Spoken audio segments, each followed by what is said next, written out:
Goodyear rear wiper blades are designed to provide enhanced rear window visibility.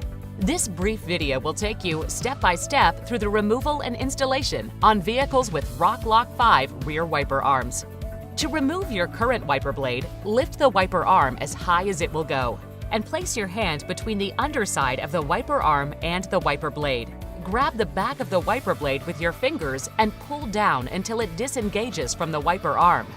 Remove the pre-attached adapter by pushing it out of the coupler of the wiper blade and discard. Next, attach the 7K adapter into the coupler of the wiper blade. Angle the wiper blade and attach the pin in the middle of the coupler to the wiper arm. Rotate the lower part of the wiper blade up until it locks into place onto the wiper arm. Give the wiper blade a firm tug to make sure it's securely attached. Now, remove the plastic protector over the rubber by sliding it off the wiper blade, and finally, lower the wiper arm onto the windshield. That's it, you're done. You now have 360 degrees of superior visibility.